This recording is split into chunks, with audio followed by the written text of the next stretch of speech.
Good morning students. मैं आपको मानवीय करुणा की दिव्य चमक पाठ पढ़ा रही हूँ। पाठ नंबर 13, जिसके लेखक सर्वदे दयाल सक्सेना जी हैं। अभी तक आपको मैंने फादर बुल्के के बारे में बताया था कि फादर बुल्के ने भारत में आकर जिस्ट संघ में धर्मचार की पढ़ाई शुरू की। 9-10 वर्ष तक दार्जिलिंग में पढ़े।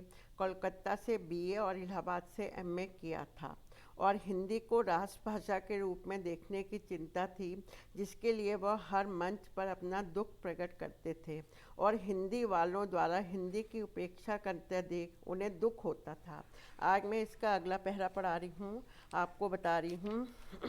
यहाँ से आज वह नहीं है, दिल्ली में बीमार रहे और पता नहीं चलेगे से लेकर कब्र में उतर दी गई।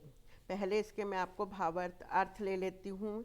जन्मंती मतलब जन्म लेती है, विरल मतलब कम मिलने वाली, शांति खामोशी, ताबूज शव ले जाने वाला संदूक या बक्से को ताबूज कहते हैं, जिस्म कहते हैं शरीर को, परिजन कहते हैं परिवार के सदस्य या सगे संबंधी, सकरी कहते हैं छोटी छोटी गलियां जो होती हैं, छोर कहते हैं किनारे पर, करील कहते हैं झाड़ी के रूप में उगने वाला एक कटीला और बिना पत्तों का पौधा।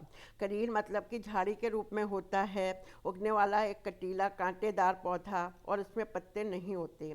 गैरिक वसन, गैरिक कहते हैं साधुओं के द्वारा पहने जाने वाले गेरू रंग के वस्त्र। दिव्य चमक, अलौकिक चमक, स्मृति, याद, निकट, करीब, आजीवन, जीवन भर और श्रद्धांत, प्रेम और भक्ति युक्त पूजन।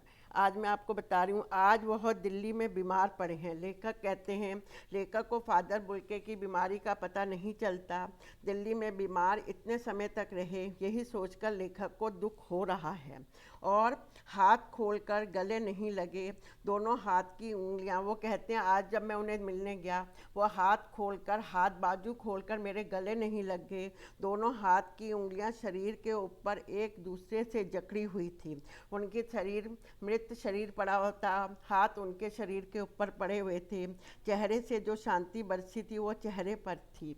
18 अगस्त की सुबह 10 बजे कश्मीरी गेट से निकलकर कब्रगाह पर नीली गाड़ी में उनके ताबूज कहते हैं मैंने आपको बताया था संदूक या बक्सा जिसमें कि मृतक के शरीर को रखा जाता है, उसको कहा जाता है ताबूज। ताबूज में उनके शरीर को एक छोटी सी नीली गाड़ी से उतारा गया। कुछ पादरी, उस समय जब उन्हें ले जा रहा था, वहाँ के कुछ पादरी, रघुवंश जी का बेटा, उनका बेटा और उनके परिजन, राजेंद्र सिंह, उनके परिजन, रघुवंश जी के जानने वाले रिश्तेदार उससे उतरे। फिर उन्हें उठाकर एक लंबी सकरी, वह एक सकरी सी सड़क थी, उससे ले गए। उदास पेड़ों की घनी छाँव, उदास पेड़ थे, घनी छाँव थी वाली सड़क से कब्रगाह के आखिरी छोर तक का ले जाया गया। जहाँ पर उनकी कब्र खोदी गई थी वहाँ तक ले जाया गया था, जहाँ धरती की गोद में सुलाने के लिए, जहाँ पर धरती की गोद में सुलाने के लिए उनके लिए कब्र बनाई गई थी और कब्र का मुंह इस समय खुला हुआ था। ऊपर करीले की घनी छाँव, करीले मैंने आपको बताया है कटीला पौधा जिसमें जिसके पत्ते नहीं होते हैं, वहाँ पे उगे हुए थे। और चारों ओर कब्रें, चारों ओर उस कब्रिस्तान था, वहाँ पे बहुत सी कब्रें थी और तेज़ धूप थी। उससे उनके इस समय जो शामिल हुए थे उनमें जनेंद्र कुमार, विजेंद्र स्नातक, अजीत कुमार, डॉक्टर निर्मल जैन और मसीही समुदाय, ईसाई समुदाय के लोग, पादरी गण, बहुत से पादरी लोग थे। उनके बीच में गेरू वस्त्र पहने हुए साधु समाज और इलाहाबाद के प्रसिद्ध जो विज्ञान थे, शिक्षक डॉक्टर सत्य प्रकाश और रघुवंशी जी थे। मैं अकेली उस सकड़ी गली में एक साइड पर खड़ा हुआ दुख प्रकट कर रहा था और देखा कि उनके ताबूज को लाया जाता है और कब्र के सामने रखा जाता है। कब्र के चारों ओर लोग खड़े होते हैं। फादर की देह पहले कब्र के ऊपर लिटाई जाती है।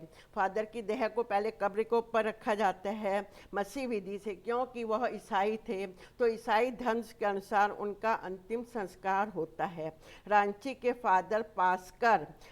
जो फादर पास्कर थे उस समय तोयाना के द्वारा उनका अंतिम संस्कार किया जाता है। हिंदी में मसीह विधि से और हिंदी में मसीहा विधि से प्रार्थना की जाती है। फिर सेंट जेवियर्स के रेक्टेंगल फादर पास्कर ने उनके जीवन और कर्म के श्रद्धांजलि अर्पित करते हुए कहा। फिर जो जेवियर्स के रेक्टेंगल फादर पास्कर थे उनके जीवन के बारे में कुछ बताया। जब लोग मर जाते हैं उन्हें श्रद्धांजलि अर्पित करते हुए कई लोग उनके जीवन के बारे में बताते हैं कि उन्होंने क्या क्या किया, वह सब कुछ बताया और उन्हें श्रद्धांजलि अर्पित करते हुए कहा।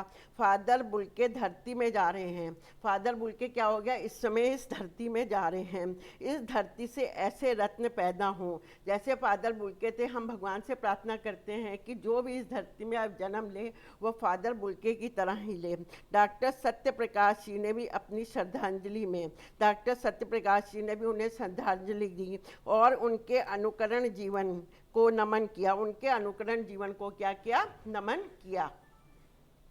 फिर देह कब्र में उतार दी गई और उनकी देह को क्या किया? कब्र में उतार दिया गया और उनको दफना दिया गया। आगे मैं इसके आपको प्रश्न उत्तर बता रही हूँ। फादर से मिलने आए लेखक को दुख और निराशा का सामना क्यों करना पड़ा? फादर और लेखक के मध्य क्या था? घनिष्ठ संबंध था। वह प्राय फादर से मिलने आया करता था, परंतु उन्हें फादर की बीमारी का पता नहीं लगा। वह फादर की मृत्यु के बाद आए। उनसे हमेशा बाहें खोलने मिलने वाले फादर ने उन्हें गले नहीं लगाया। इस कारण लेखक को दुख और निराश का सामना करना पड़ा। दूसरा प्रश्न है इसका, फादर का अंतिम संस्कार कब और किस प्रकार हुआ?